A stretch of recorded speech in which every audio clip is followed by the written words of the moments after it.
indemnisation. non ba ñuy xeex xalaatuñu woon lii dëkk bi moo taxoon ñu doon xeex parce que sànq yaa ngi koy wax lépp mu ngi démarré ci jamono bi nga xam si ni Macky mu ngi doon def yoo xam ne si ni jaarul yoon ñu gis ni lii kat waruñu koo bàyyi mu jàll. ñoom ñu génn daal di wane ni carrément kat lii ñun population bi dañoo war a xeex pour jàkkaarloo ak moom. ndax lu nekkoon slogan bi seule la lutte libère. Exactement. soit seule la lutte libère d'accord léegi nous on se battait pour un Sénégal meilleur. Deuxièmement, cher Omar, moi je suis pas d'accord sur l'argent. Pourquoi? Parce que am na benn publicité bi nga xam ne le fonds cohérent daf ko doon wax dafa doon ne nii donner à manger à quelqu'un aujourd'hui et il aura encore faim demain. Mais c'est ce qui s'est passé. On les a donné de l'argent mais est-ce qu'il y a un suivi derrière? Mais est-ce qu'il ne fallait pas déjà loolu xam nga li yaa wax encore ci Aïda Mbodj derrière il moo na ubbi benn canal pour voir comment financer et aider ces victimes-là. Les nga xam ne ceux qui ont été amputés mën na xool comment les accompagner dans des projets. loolu la Sonko di mbëbët actuellement nii. loolu la mbëbët. loolu de la mbëbët loolu la annonce actuellement. mu ne les annonces elles sont belles c'est comme des promesses. mais pourquoi à chaque fois su waxee rek ngeen ne du ko def mais parce que depuis lors ce qui a été fait lan c'est ce qu'on a fait Mame Diarra lan lañ def on a fait quoi au lieu de prendre l'argent et de donner ça mais fonds yooyu mën nañu ko jël jéem a xool naka léegi leen di jàppale ñu mën a avancer. Mais tu donnes de l'argent et ensuite après tu fais quoi? Tu dis que on va vous accompagner. L'accompagnement il a dû être depuis le départ. mais accompagner boobu Sonko si fond boppam la ko bëgg jëlee bëggul mu laalee dara si état bi. Vous avez des notions en entrepreneuriat wala vous êtes des entrepreneurs. Il y a combien de personnes? Combien de personnes la. ñaata personnes yoo am 2 milliards. non 2190 la ñu wax. 2190 waaw mooy ko si fond. waaw léegi ñooñu 100 ku si ne 500000 lan la jox. léegi ñu calculer que muy 1 milliard et quelque. boo 800 yi maanaam ñenn famille yi ñu jox leen 10 millions. maanaam ñi am te sûrement sax ñoom def nañ seen enquête en douce. pour xool ñan ñoo mérité xaalis ak ñan ñoo mérité wul ndax nekkul ne képp ku doon xeex rek am nga. d'après leur dire. Oui. D'après leur dire. Mais quand tu écoutes ce qui s'est passé là-bas, ça ressemble plus à de l'argent qu'on a donné pour calmer des gens. Même su waxee ni que xale yi mënatuñu woon xaar. donc tax ñu jël xaalis boobu kii ko génne ko mais ça veut dire qu'il y avait une pression. xaalis boobu ces gens-là ils ont souffert. Ce qui s'est passé dans ce pays-là li ñu dund c'est pas normal. dëkk bi warul am na ay nit ñi nga xam ne on les a torturés ba ils ont ñàkk nañ seen aw. am na ñi nga xam ne foofu leen ñàkk seen tànk. am na ñi nga xam ne dañ leen dóor gaañ ne au lieu ñu dem faji leen ñu jël leen teg leen ci biir kaso bi ba seen fi ñu gaañ woon mu am infection ba mu mujjee yàqu mujjee ko teg. Ce qui s'est passé ce n'est pas normal. Ces gens-là la journée des martyrs mais avant de faire une journée des martyrs il faut d'ailleurs régler le problème de la justice te justice bi le wax bi yëpp suñu xëyoon dindi l'amnistie tout ça n'aurait pas eu lieu. waaw li ñuy xeex justice la parce que dégg nga Ousmane Sonko nee na ñi fi ñëw ñëpp kenn waxul vengeance kenn waxul dara. ñoom justice kese la ñuy demandé bëgg nañ ñu def ko. ces gens-là ils méritent justice te justice pour régler le problème de la justice. supprimer l'amnistie moo gën a gaaw. xalaatoo d'ici peu de temps Yacine Fall régler lépp. Yacine. C'est ce que Sonko a dit à propos de Yacine Fall. borom xadar la et tout mais.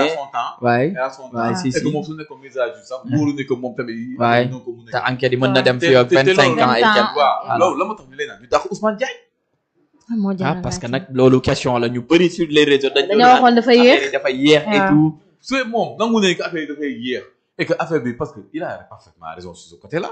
La justice a un temps. On met d'abord des comités avant d'indemniser on met d'abord des comités de vérité et de réconciliation. Vérité mooy d'abord dañuy xool qu'est-ce qui s'est passé. ñu tey ñu jàpp kii bi nu mu dëati ñu jàpp les personnes qui sont mêlées. ñu doon leen ay peine.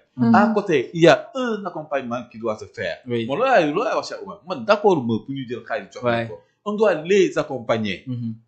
mais changé nañ tur bi changé nañ ko parce que nee nañ tuddeetuñ ko indemniser parce que indemnisation dafay fekk justice am ba pare état maanaam justice mooy définir que ni kii kat yelloon na ndàmpaay temps mais ñoom changé nañu tur bi voilà beneen tur maanaam genre luñ leen accompagnement moom la ko tuddee moom tuddee ko indemnisation on va les accompagner à ce que même si on ne leur donne pas de l'argent que ñoom ñu mën a am une vie normale jamono bi nag c'est pas question de froideur wala kii mais jamono bi ñàkk sa tànk wala ñàkk sa loxo mais ce n'est plus un problème. Les prothèses sont là. Maintenant sax on parle de prothèse bionique. bi nga xam ne c'est contrôlé par ton cerveau.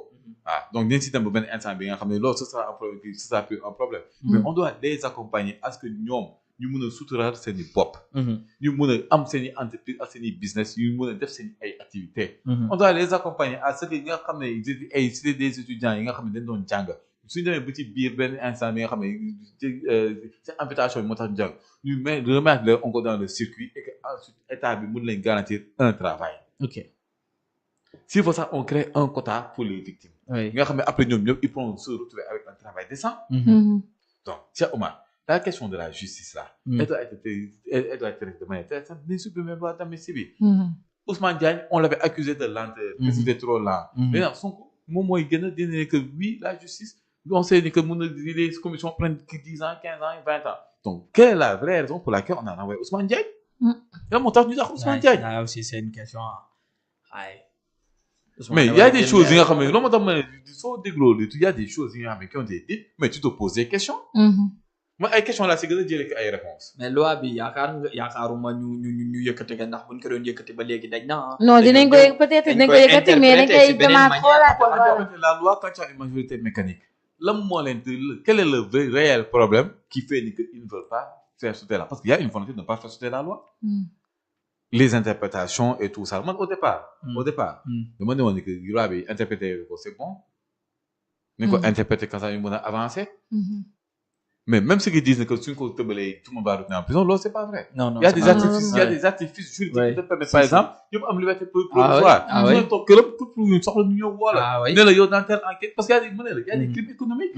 mais les crimes économiques on va les laisser mais crimes économiques il y a des gens qui ont fait faillite. yortuñu dara. ils ont tout perdu. te l'État ne les a pas indemnisés.